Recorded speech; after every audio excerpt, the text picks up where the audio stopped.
Our talk tonight is on trust and communication in the virtual world. I'm Shelly. I'm Carlos. I'm Andrew. And I'm Joe.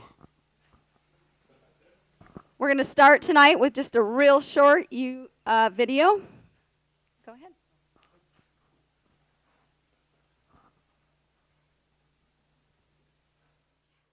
Stop worrying about what people think of you.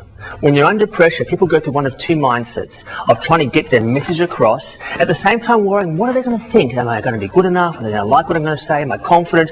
One of the great destroyers of people's ability to communicate straight is that they're worried about what are they going to think? They think I'm okay. All this worry about whether people like you or not is going to destroy your ability to talk straight. The challenge you're going to have is how do I get my message across clearly and confidently and try to quiet that little part of me that's always saying, make sure you say this or don't stuff it up. The key here is to focus on the message, not the emotion. Understand that you're going to feel something in your body. Try to acknowledge the fact that, okay, everyone's got nerves and that's okay. Focus on what you have to say. In martial arts, they akin this to one of two different things. Focus on the strike, but also watch how you do it. In fact, look at the emotional response when you're striking. So they say, get the technique right, but get your mind and your emotions calm so you can do it without being dissuaded from different directions. Under pressure, understand that your emotions are going to affect the way in which you speak, the rate at which you talk, the tone at which you say things, and how well you can remember things as well. When you're stressed and anxious and uptight because this little voice in the back of your head is saying, make sure you don't get it wrong, are you good enough for this, don't stuff this up. When you start thinking like this, your memory drops right down and your nerves go so much higher, which affects everything that you say. You start to muddle things up and waffle on. Rather, keep things calm, focus on what you have to say whilst calming down how you say it.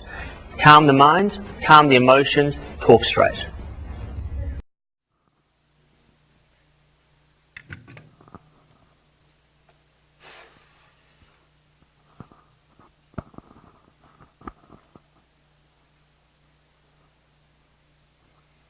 Trust and communication are an essential part of what we have to do in the virtual world today, the virtual teaming. These complement each other to make a better virtual team for all of the participants on the team and also for the participants involved in the corporation.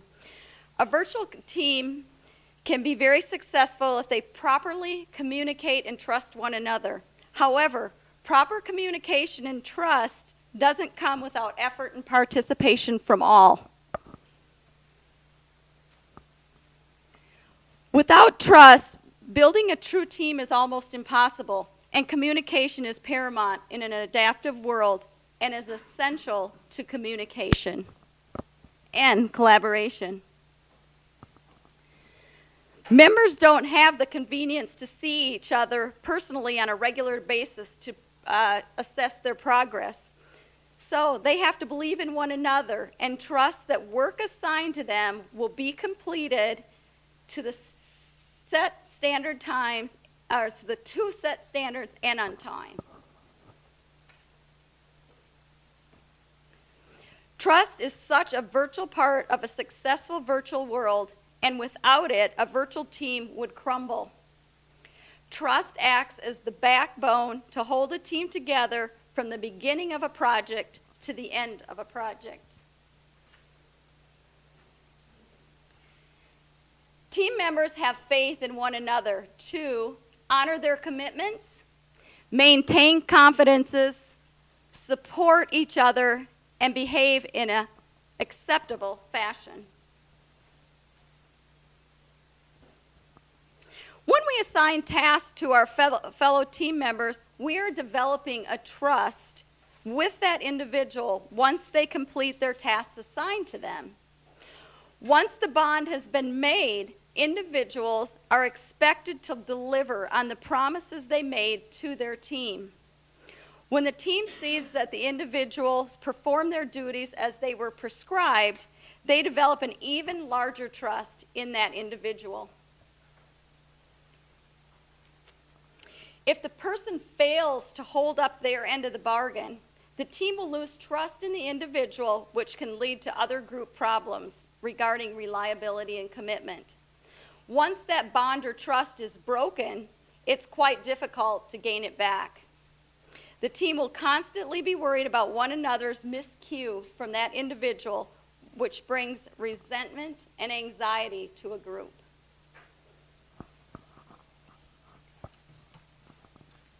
Well, with the loss of trust, the team has to find its balance again. It has to reset itself, and they have to try to do it without wasting as much time, because the time that they waste trying to regain that balance, they're going to lose a chance to be productive and be efficient. And it's like the picture that we have up there. You have a runner who stumbles on this path. It has to regain itself and regain its balance. So with that, they have to regain and refocus. So the way that the team could regain its trust is by communication. Communication and trust, they go hand in hand. So with that, the group members, if they improve their communication and they have the trust, they'll be able to build stronger relationships. They'll be able to discuss their work together, and they'll be able to brainstorm more effectively, which they would need for their ideas and to be able to complete the project, and they'll be able to seek their team norms. With the team norms, you have, they'll be able to set their agendas, use a calendar as for scheduling and to set their deadlines and their milestones. Another thing they could use for the norms is to be able to set the hierarchy, who's the leader, and the leader could resolve the issues. And the big thing would be, how would they communicate? Would they would have to set the protocols, how they communicate with emails, phone calls, video conferencing, web conferencing. They have to set the standard on how they're going to communicate, so everything goes well. So Stewart, Mass, and Sims Jr., they wrote that effective communication skills are required for enacting almost all social and emotional roles. So with that, they have to set the roles, would they set the norms, and be able to set how they're going to communicate, which would be very important, because without the communication, they would not be able to, things would start to break down. And with poor communication, you have no direction, no cause, and no purpose. So basically, you'd have a team that really would not be able to do what they need to do. So what they have to do in the end, they would have to make sure that they set the proper standards of communication, open the lines of communication, so that they'll be able to build the relationships that they need, the strong relationships within the group, and be able to build the trust, which is very much needed in any type of team, even if it's virtual or not. But being that it's a virtual team, it's very, very important to have real strong lines of communication so that they could build this trust and this relationship that they need. Okay, like Carlos said, in a virtual team, you're not face-to-face. You don't see everybody every day. Maybe you never see them. If ever, maybe you're across the country and you're trying to meet and trying to have conversations with each other. So it's very important that communication takes place and people understand what's going on. So basically, the three major ways you're going to communicate with somebody if you're not face-to-face is going to be through email, video conferencing, or phone conferencing, phone calls. Okay. So the first one, probably the most common, would be emails. And email is great because it's good, quick to the point. You can get through something really quickly. Say, I can send something to Joe and I say, hey, Joe, I need this done. And 10 minutes later, he can send me something back and say, okay, I got it done. However, another problem with that would be if I send an email to Joe, Joe maybe doesn't send it back to me quickly because maybe Joe doesn't check his email.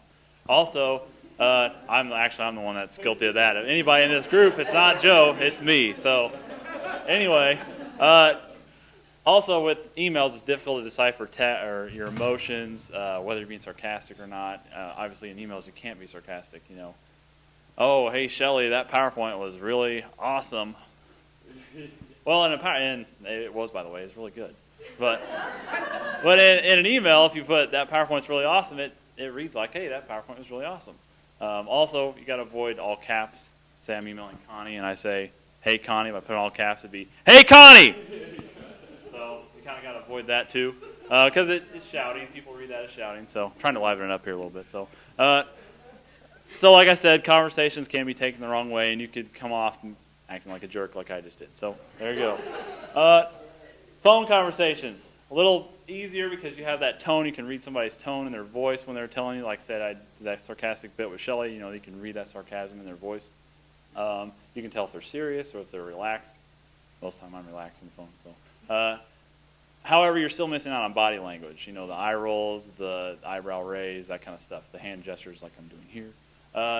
And you also lack the presence of eye contact, looking somebody in the eye and telling, or figuring out if you're actually telling the truth or if they're just kind of lying to you or what's going on.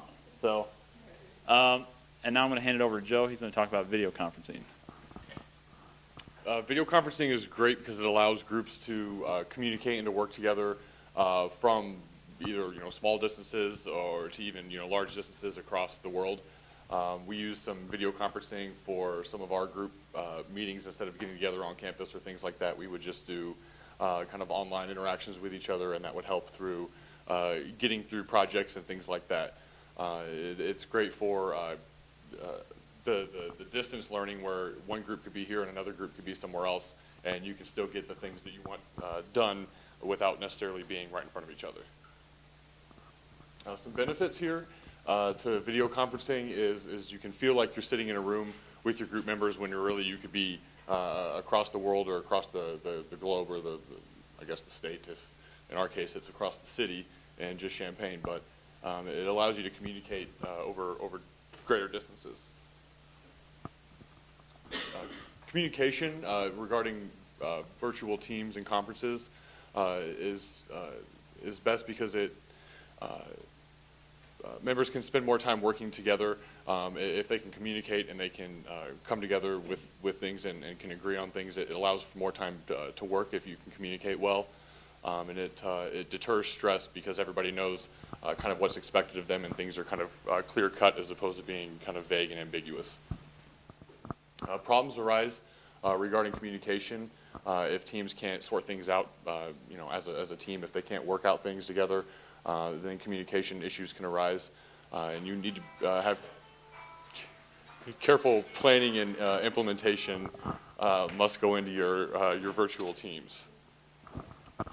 So wrapping things up, virtual teams are really great for getting things done over distances, and trust and communication are the two main aspects that go into that.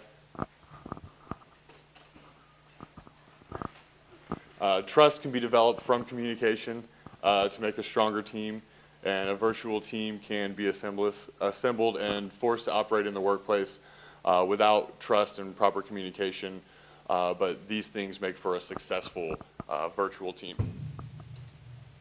Some references: we were going to have a nice game for you, but obviously as time is not allowing us to do that tonight.